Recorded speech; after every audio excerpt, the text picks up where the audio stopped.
Hello and welcome back. This is the fifth and final day of the 5 foundations of wellness, and it's my personal favourite foundation, growth. So when we talk about growth, we're really talking about learning and growing as a person.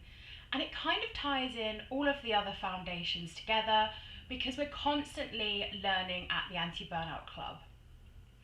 It is in our nature as humans to want to learn and grow, and this has been proven over many decades, many different scientific studies. So this foundation is going to bring everything together for you. So growth at the Anti-Burnout Club is learning new things, such as with the courses and the challenges that we have.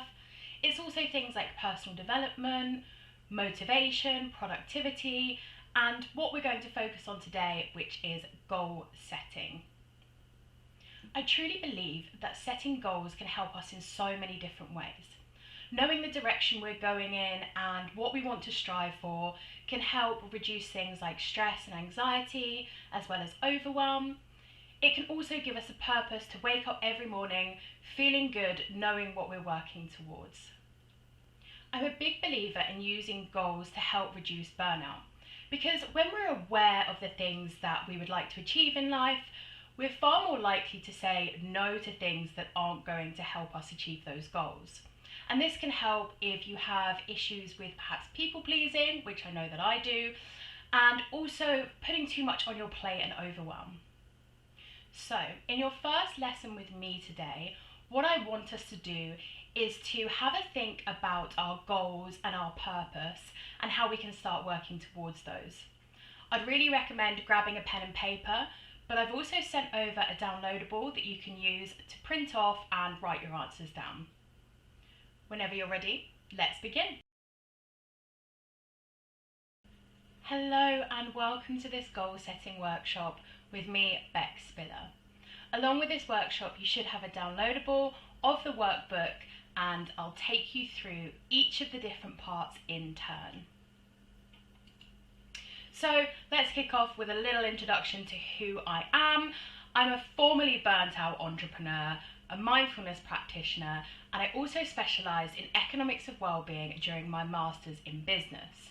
I have a lot of experience in trying to bring back balance to my own life and to other people's lives.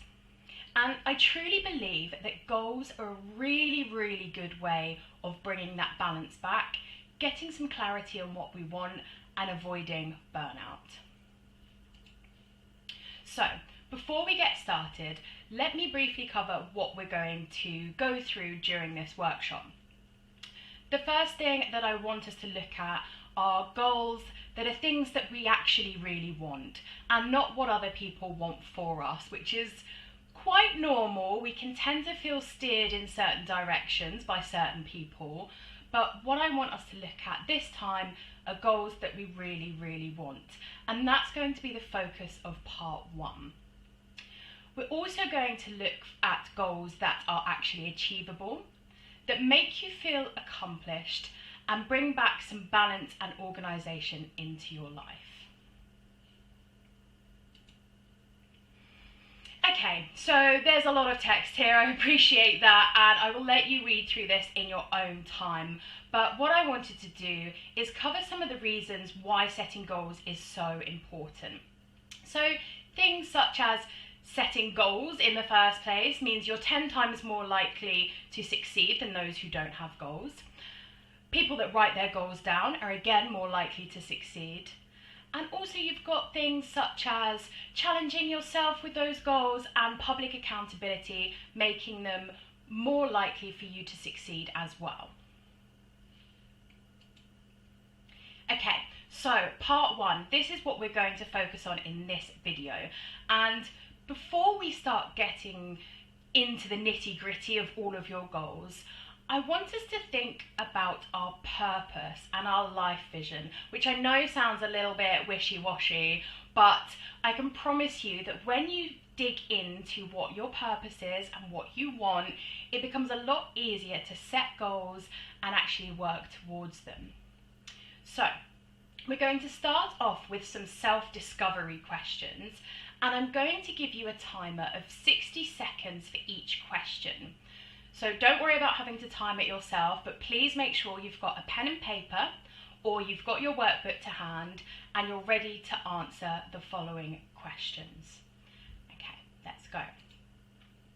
So, question number 1 is, what would I want to experience in life if time or money were not an issue? 60 seconds starting now. So write down as much as you can possibly think of. Don't think about it too much. What we want is your gut and your instinct. So what would I want to experience in life if time or money were not an issue?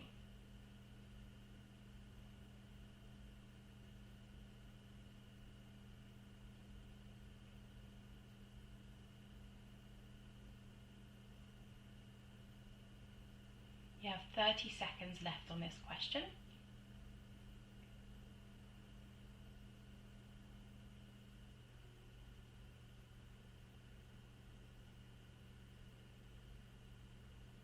Fifteen seconds left.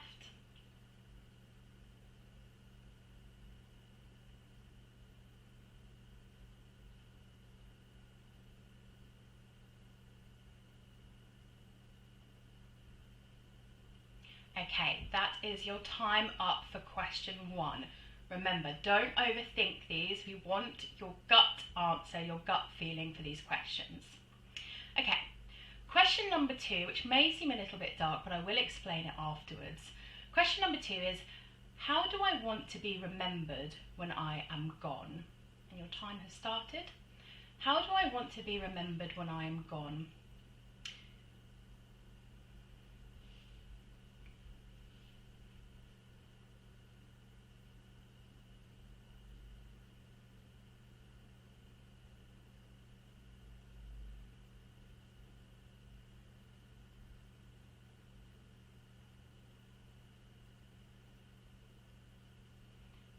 Seconds left on this question.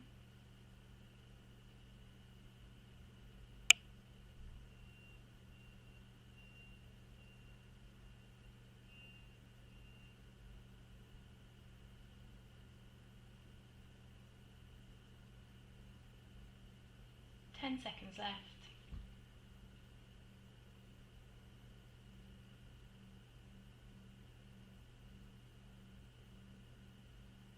Okay, that is time on question number 2. Question number 3. What brings me the most happiness and sense of peace in my life? The 1 minute has started. So the 2 important words here are happiness and sense of peace.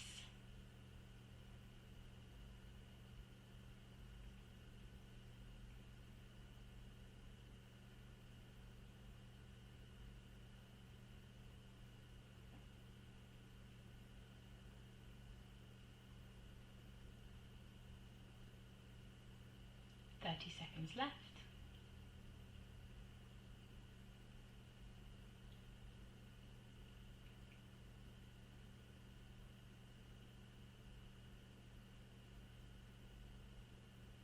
Fifteen seconds.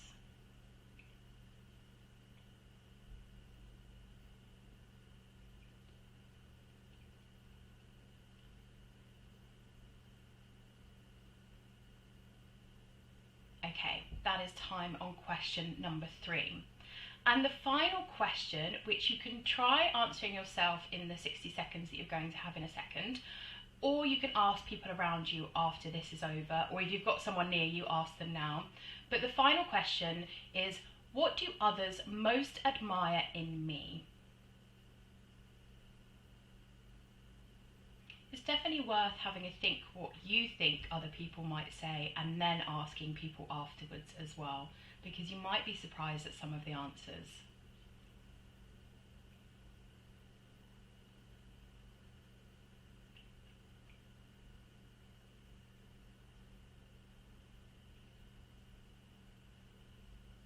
You've got 30 seconds left on this question.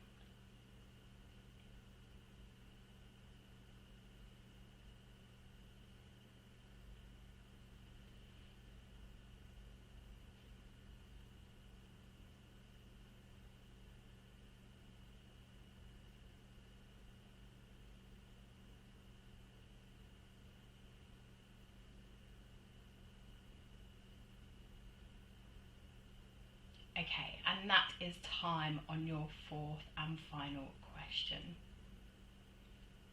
Okay, so let's have a little think about why I may have asked you these questions. So the two in blue are probably the two that will help you put your goal together the most. So what would I want to experience in life if time or money were not an issue? That is the $1 million question, isn't it? So that is one that perhaps we've all thought about at some point. If I won the lottery, what would I spend it on? And a lot of people tend to say things such as travel or new experiences, but also there are other things such as buying a new house or sailing around the world. So this is kind of the question that will get you thinking about what your real goals are.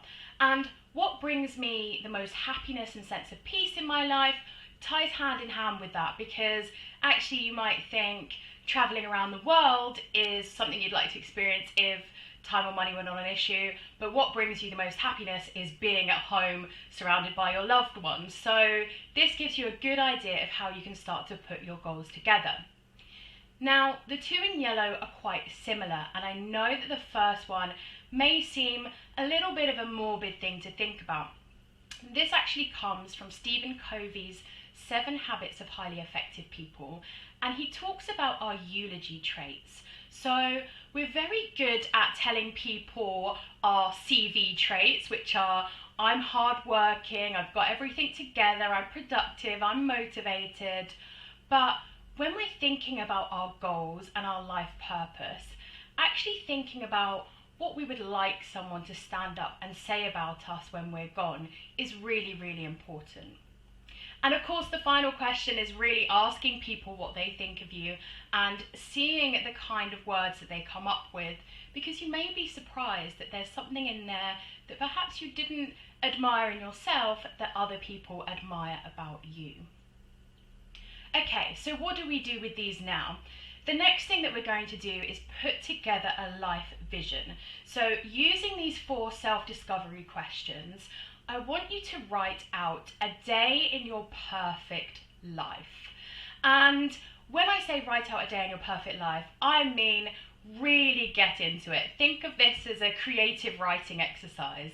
I want you to think about every single sense. So the moment you wake up, what can you see? What can you hear? What can you smell? What's around you? Who are you with? For me, it's waking up in the morning. I can smell coffee, like freshly brewed coffee. It's really light and airy and bright in my room. I can hear peace and quiet. And I know for some people, when we've done this before, it's waking up on a hammock in Bali. So really get creative with this. Picture what your perfect life looks like, what you do as a job, if you have a job at all, where you live, what you do throughout the day, who you spend time with, and get really creative with it. What I want you to do once you finish writing your life vision is fill in the little box at the bottom that says, how does this life make you feel? And really think about it. Does it give you butterflies? Are you excited? Do you feel compassionate about living this life? And last but not least, put a date at the top of this life vision, because it's something that I want you to be able to come back to at any point and see how close you're getting to that perfect life. This is the end of the first part of the goal setting workshop. Spend some time with that life vision, perhaps over the next day or two, and then come back for part 2. Take care.